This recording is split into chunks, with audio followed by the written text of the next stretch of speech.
엄청 어려운 거 봐봐요. 그림을 보면은 책에 나오는 그림이야. 돌, 글리세린, 물, 플라스틱, 식용유, 나무를 다 섞어서 한 그릇 안에다가 푹 넣었어. 그랬더니 맨 밑에 돌이 가라앉고요. 맨 위에는 나무가 떴죠. 왜 이러는 걸까요? 밀도라고 표현하는데 쉽게 말하면 제일 무거운 게 밑으로 가라앉고 가장 가벼운 게 위로 뜬 거잖아. 근데 정확하게 말하면 밀도가 제일 큰 게 맨 밑으로 가라앉고 밀도가 제일 작은 게 맨 위로 뜬 겁니다. 밀도가 뭐냐? 밀도. 위에 공식이 나와 있죠. 밀도란 밀한 정도를 의미합니다. 밀한 정도. 밀이 뭐죠? 밀이 잘 안 쓰는 말인데 빽빽할 밀림. 정글 할 때 밀자 있잖아. 빽빽할 밀자야. 한자어로 몰라요? 아무튼 근데 빽빽할 밀자를 알아? 다 모르잖아. 빽빽할 아무튼 이게 나무가 엄청 많이 그려져 있는 그런 걸 거야. 중요한 건 밀도에 대한 이해를 이렇게 해봅시다. 첫 번째, 숲이 있어. A라는 숲이 있고 B라는 숲이 있습니다. 여기는 나무가 2그루가 심겨져 있고 여기 나무가 3그루가 심겨져 있네요. 어디가 더 빽빽해요? B가 더 빽빽하잖아요. 이건 뭐라고 표현하냐면 밀도라는 빽빽한 정도는 뭐에 비례한다? 나무의 개수에 비례하죠. 나무의 개수를 좀 환산을 하면 질량이라고 해요. 질량. 물질의 양이 많을수록 더 밀도가 크다라고 말하는 거예요. 자, 두 번째는요. A라고 하는 숲이 있고요. B라고 하는 숲이 있는데 A라는 숲에 나무 2그루 심겨져 있고 B라는 숲에도 나무가 2그루가 심겨져 있네요. 어디가 더 빽빽해요? A가 더 빽빽하죠, 상대적으로. 질량이 똑같잖아. 근데 공간, 다른 말 부피, 공간이 크면 덜 빽빽한 거죠. 공간의 크기하고 밀도랑은 반비례 관계를 갖고 있다라고 표현합니다. 그래서 밀도는 뭐에는 반비례한다? 부피라 그래. 물체가 차지하는 공간을 부피라고 하고요. 밀도는 부피에는 반비례한다 라고 표현합니다. 이걸 정리하면 밀도 공식이 나오는데, 그래서 밀도는 부피분의 질량이라는 공식이 나오는 거예요. 꼭 기억해야 돼. 밀도, 깜짝이야. 그래서 밀도 공식 꼭 기억해야 합니다. 자, 앉으세요. 자, 밀도 공식 꼭 기억해 주세요. 부피분의 질량입니다. 밀도의 단위를 예측할 수 있을 텐데, 단위는 질량은 g이나 kg을 씁니다. 부피는 넓이니까, 공간적으로는 세제곱센티미터를 쓰기도 하고요. 액체 같은 경우는 밀리리터나 리터를 사용하기도 합니다. 그래서 단위가 되게 여러 가지 나올 수 있겠죠. 경우의 수가 그램 퍼 밀리리터도 밀도의 단위가 되겠고요. 킬로그램 퍼 세제곱센티미터도 밀도의 단위가 될 수 있겠네요. 여러 가지 단위를 조합할 수 있겠죠. 자, 그런 것들을 밀도의 단위라고 해주면 됩니다. 그렇구나. 밀도란 부피분의 질량이구나. 책에서는 뭐라고 표현하고 있냐? 밑줄 그어볼게요. 밀도란 첫 번째 줄 하는 중이야. 밀도란 질량을 부피로 나눈 값, 즉 단위 부피당 질량이다. 단위 부피당 질량이다. 이거를 공식으로 부피분의 질량이다 라고 표현하고 있는 겁니다. 밀도가 제일 큰 놈은 밑으로 가라앉게 되고요. 밀도가 제일 작은 놈은 위로 뜨게 됩니다.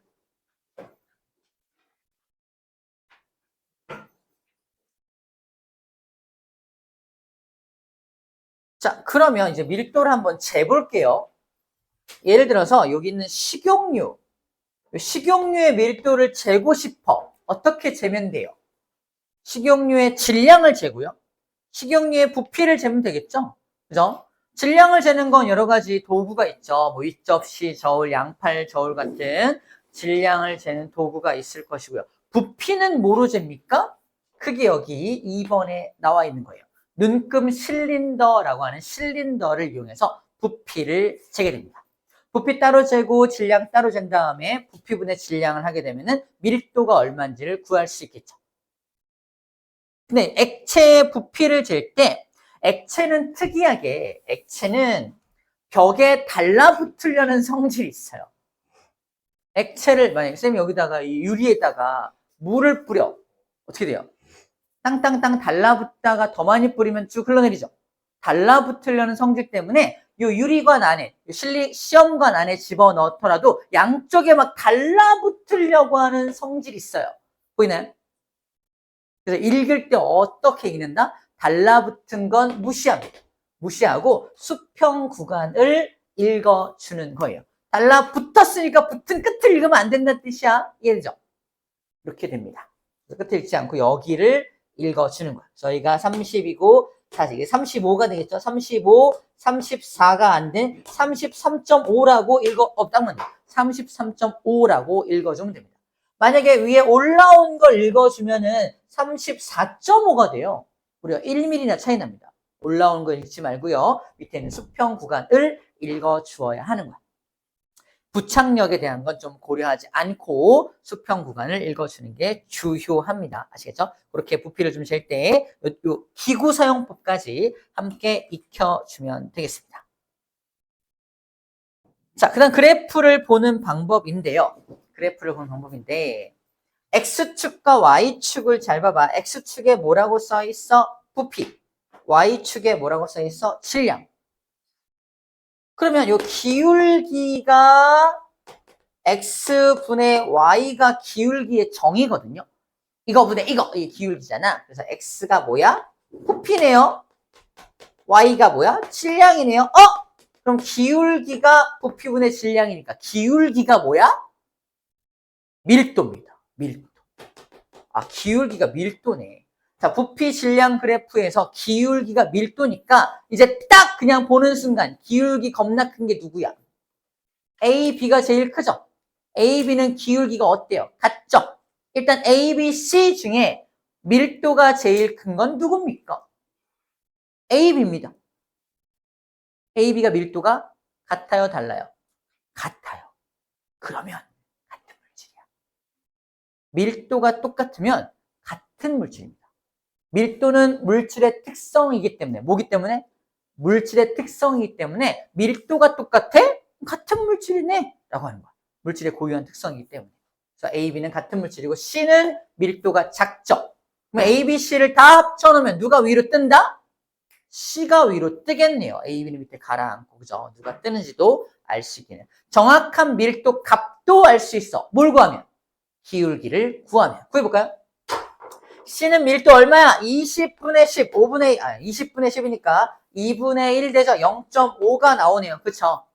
그 다음에 A, B는 밀도 얼마야? 10분의 20, 2 나오네. 2. 그죠? 2네요. 2. 그러니까 밀도 차가 4배만큼의 밀도 차를 보인다는 사실도 알 수가 있습니다. 무슨 얘기인지 알죠? 이렇게 기울기를 분석하면 밀도가 얼마인지를 알 수가 있다. 이게 밀도에 대한 정의입니다.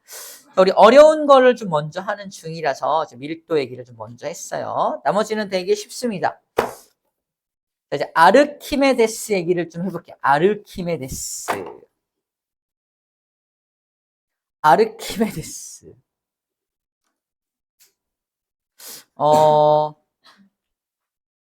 이게 밀도하고 뭔 상관이냐면은 옛날에 이런 일이 있었대요. 이게 어느 나라인지 까먹었는데 맞아, 그리스다.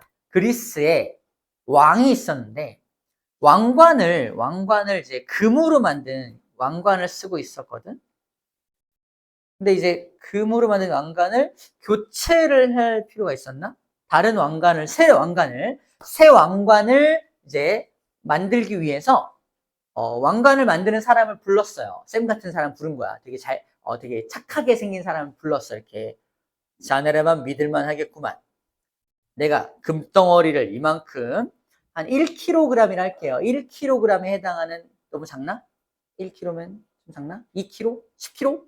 너무 큰가? 죽을 것 같은데, 1kg를 하자. 1kg짜리 금덩어리를 줄게. 그럼 한 돈이 4점 몇 g이거든요.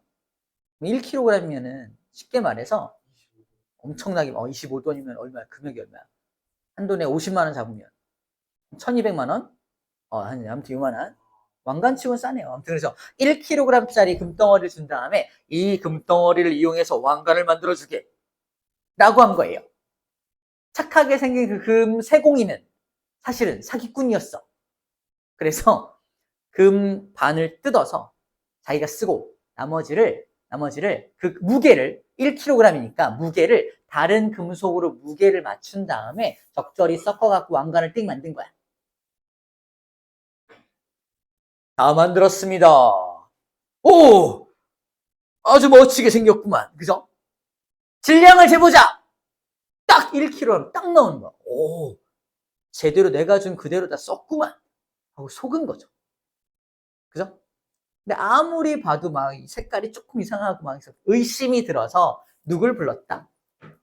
과학자, 당시 최대 과학자, 최고의 과학자였던 아르키메데스를 불러서 이게 진짜 순금으로 된 왕관인지를 좀 확인해 주게. 당시에는 이걸 확인하는 기술이 있었어, 없었어? 없었어. 어떻게 확인해, 이거를? 그죠? 그래서 고민을 하던 끝에, 뭐야? 기억나? 유레카? 알아냈다? 헐거벗고 막 뛰어다니다, 그거. 자기가 목욕탕에 풍덩 들어갔는데 뭐가 넘쳐? 물이 넘친 걸 통해서 유레카를 외쳤어요. 뭔 상관? 봐봐, 이런 거야. 밀도입니다. 바로 밀도야. 뭔 소리냐면, 이게 나오죠? 얘가 순금 왕관이라면, 이게 순금 1kg이라면, 순금 1kg을 물속에 풍덩 담갔을 때 넘치는 물의 양과, 얘도 순금이라면, 얘가 넘치게 한 물의 양과, 얘가 넘치게 한 물의 양이 어때야 돼? 똑같아야 한다는 거죠. 같은 순금이라면 똑같은 물질이라면 봐. 밀도 공식을 써놓고 생각하면 알 수 있어. 부피분의 질량이잖아. 나쁜 세공이는 뭘 똑같이 맞췄어? 질량을 똑같이 맞췄죠. 다른 금속으로. 하지만 부피까지 맞추진 못한 거야. 그쵸? 만약에 그냥 진짜 순금이었다면 당연히 부피까지 똑같아서 밀도도 똑같겠죠. 근데 부피까지 맞추지 못해서 실제로는 다른 금속을 섞다 보니까 부피가 컸던 거지. 밀도가 작았던 거지. 부피가 크다는 건 얘를 물속에 풍덩 넣었을 때 넘치게 한 물의 양이 좀 더 많다는 뜻입니다. 보여요? 이만큼 넘쳤는데는 이만큼 넘쳤죠. 넘친 물의 양이 달랐어. 임금이 씨여, 저에게 똑같은 금 1kg을 다시 주시겠습니까? 여기 있다. 자네가 만든 왕관 갖고 와보게. 이게 진짜 순금으로 된 왕관이라면 물속에 집어넣었을 때 넘치게 한 물의 양이 똑같을 겁니다. 자, 해볼게요. 풍덩. 저놈을 죽여라. 그래서 난 죽었다는 아주 슬픈 썰이에요. 그죠? 부피가 크니까 밀도가 작은 거야. 부피가 크다는 건 몸집이 큰 거니까 물을 더 많이 밀어내는 거지. 근데 왕관이 크잖아요. 아니야. 이거 안에가 비어 있는 거야. 안에가 비어 있어서 큰 게 아니라 비어 있으니까 전체 크기, 전체 부피는 얘가 커 보이지만 안에가 비어 있어서 얘랑 똑같은 겁니다. 아무튼 그렇게 같게만 순금이라면 똑같아야 되는 거야. 얘가 이렇게 펴가지고 얇게 뽑은 것 뿐이지 똑같은 부피를 가져야 합니다. 물속에 또 가라앉았잖아. 물 위에 떠 있다면 모르겠지만 물속에 둘 다 가라앉은 거니까 얘가 차지하는 공간의 양과 얘가 차지하는 공간의 양이 원래 같았어야 돼. 하지만 그렇지 못했다는 거죠. 그래서 넘치는 물의 양, 즉 부피 관계, 이 부피의 관계를 알아내서 유레카를 외쳤던 겁니다. 똑같은 순금이라면 밀도, 우리나라 지금의 말로 해석하자면 아르키메데스 생각에 이게 똑같은 금으로 만든 왕관이라면 밀도가 같아야 하기 때문에 질량과 부피가 똑같아야 돼. 하지만 넘친 물의 양이 다른 걸로 봐서 부피가 달라. 그러므로 순금이 아니야 라는 겁니다. 이해됐어요? 그게 아르키메데스의 원리가 되는 겁니다. 그 얘기를 해준 거예요. 알겠죠? 순금이 아닌 걸 알아내서 그 세공인은 목이 잘려 죽었다는 슬픈 사연이 있어요. 그렇습니다. 자, 그럼 이 밀도를 한번 바꿔보자. 어떻게 하면 밀도를 바꿀 수 있을까? 이것도 공식으로 생각하면 돼. 밀도를 변화시킬 수 있는 방법. 봐봐. 질량은 무슨 짓을 해도 변화가 안 됩니다. 봐봐, 쌤 봐봐. 쌤을 이루고 있는 물질의 양. 질량이란 앞에 뭐가 생략된 거다? 물자가 생략된 거야. 같이 읽어볼까? 시작. 다시 한번 시작. 물질의 양이야. 나를 이루고 있는 물질의 양은 나를 달나라에 갖다 놓는다고 해도 나를 이루고 있는 물질의 양은 밖에 안 바뀌어.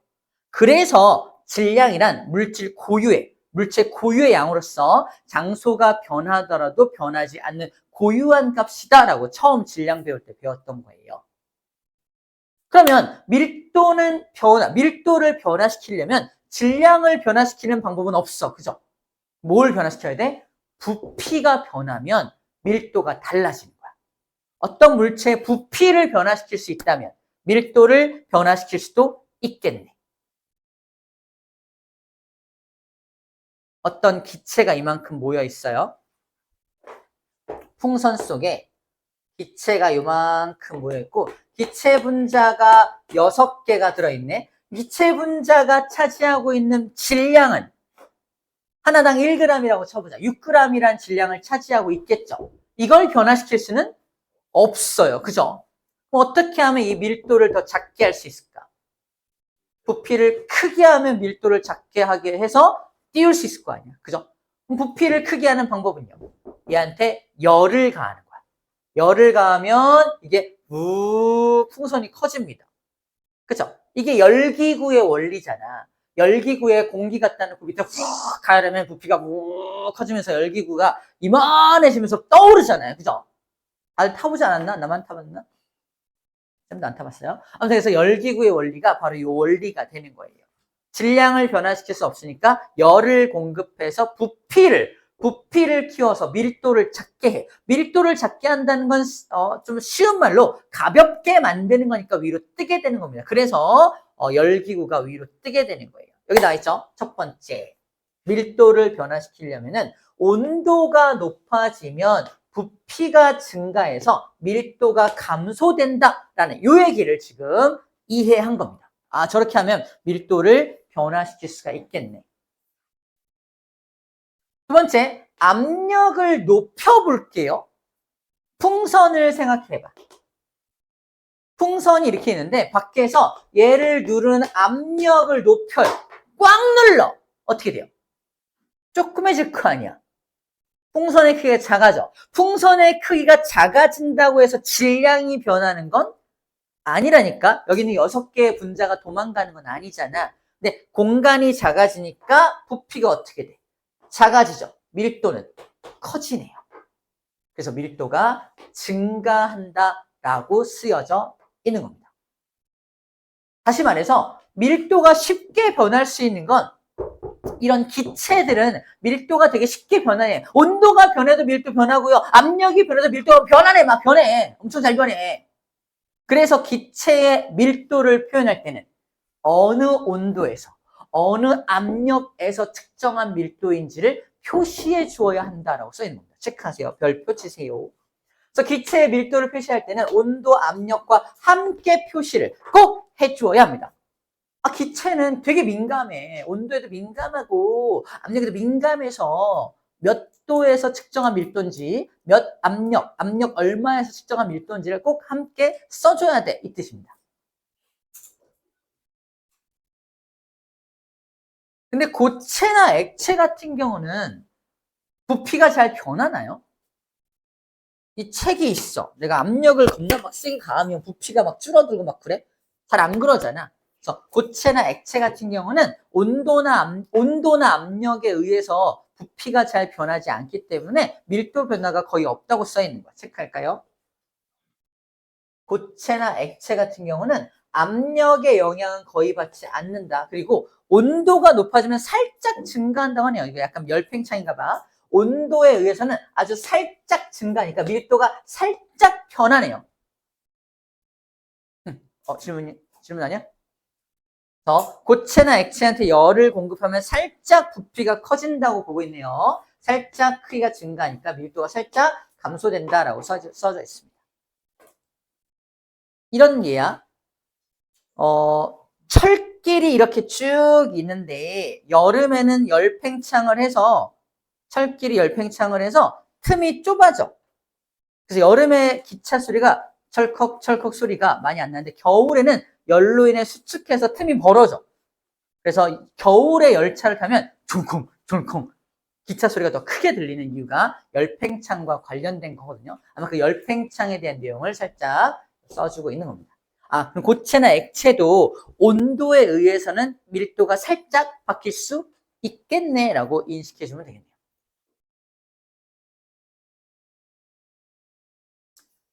자, 같은 물질인 경우에 고체보다는 액체보다는 기체가 부피가 더 크죠. 예를 들어서 이런 거야. 예를 들어서 얼음을 준비합니다. 얼음. 이만한 얼음은 좀 그렇다. 초콜릿.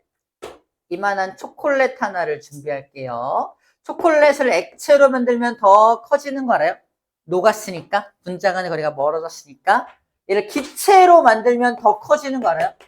그쵸? 고체보다는 액체보다는 기체가 부피가 더 커지잖아.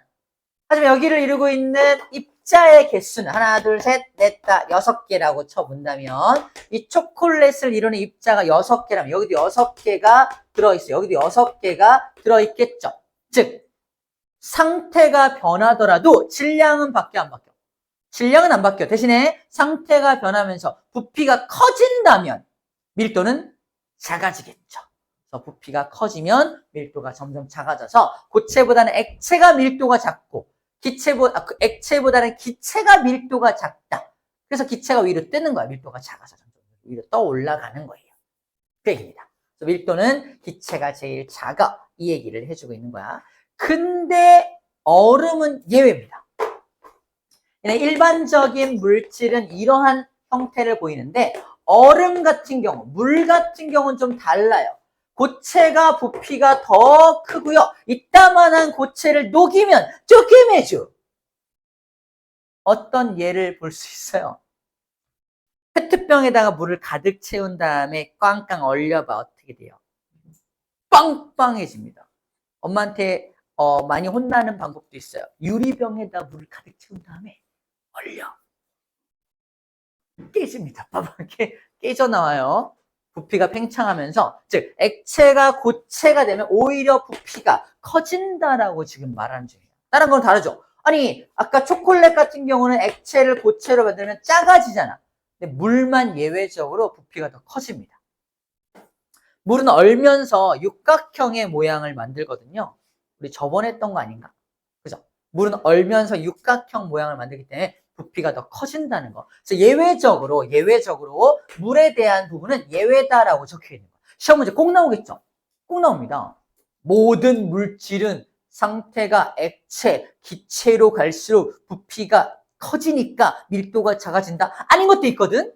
물은 아니거든? 이렇게 아니 예외를 떠올려줘야 돼요. 그러면 얼음과 물 중에 누가 더 밀도가 커요? 물이 밀도가 더 큰 거야. 질량은 똑같은데 물이 부피가 더 작으니까 밀도는 큰 겁니다. 그래서 물 위에 얼음이 뜨는 거야. 만약에 얼음이 더 밀도가 컸다면 다 가라앉겠지. 그지?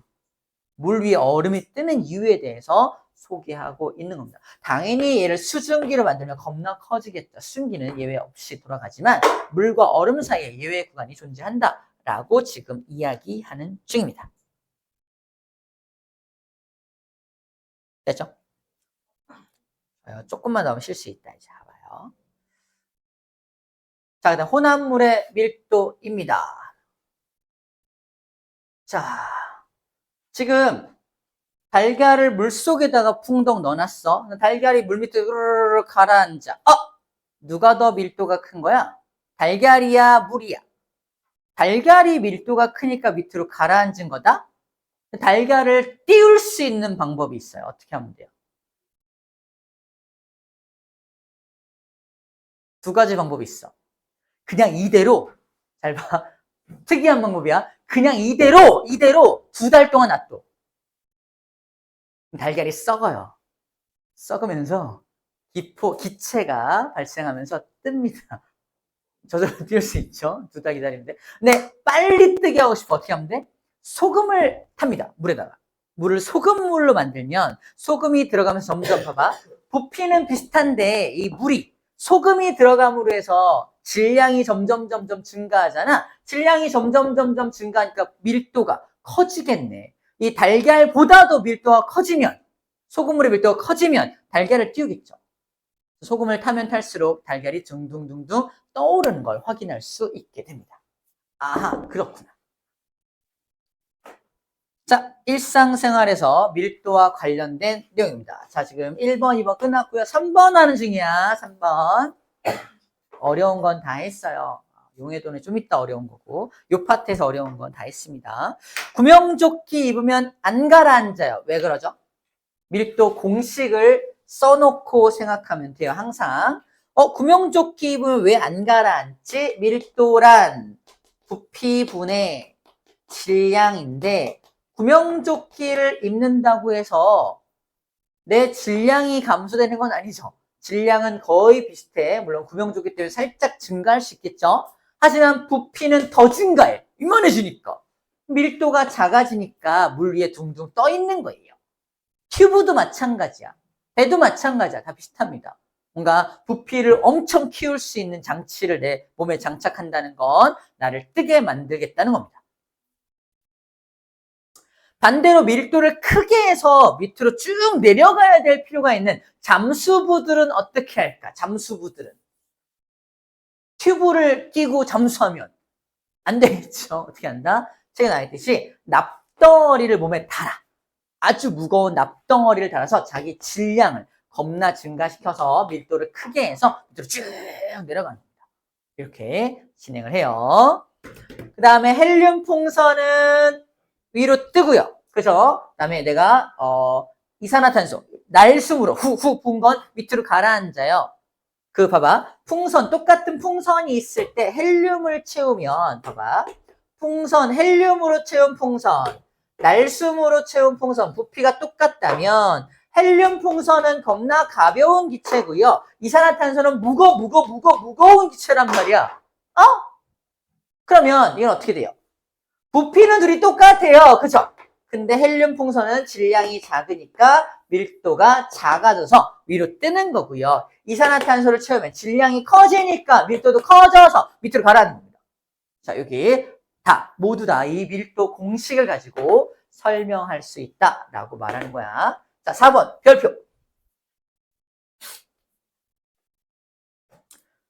우리가 일상생활에 사용하는 가스는 두 가지 종류의 가스가 있습니다.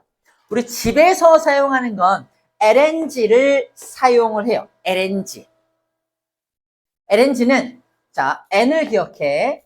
Liquefied Natural Gas 그래서 천연가스, 액화천연가스라고 부릅니다. 액화천연. 써있진 않죠? 액화천연가스야. 액화천연가스.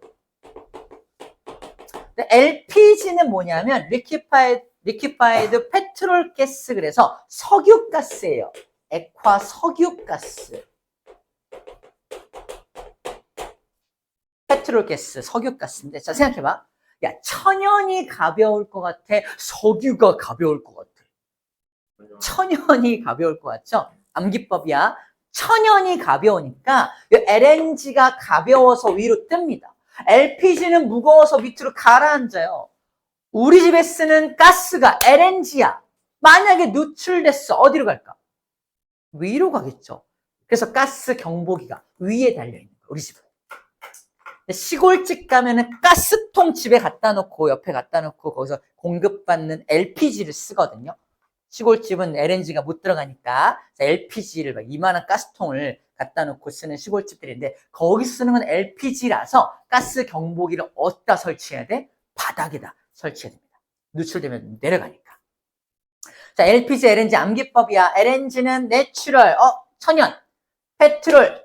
요 가운데 자를 따서 무겁고 가볍다는 느낌을 좀 가져야 돼. 이거 고등과정까지 꼭 사용되는 거니까 잘 기억해 주면 돼. 다 밀도와 관련된 현상입니다. 자, 문제 풀고 갈게요. 오른쪽에 69쪽에 문제입니다. 풀어볼게요. 스타트.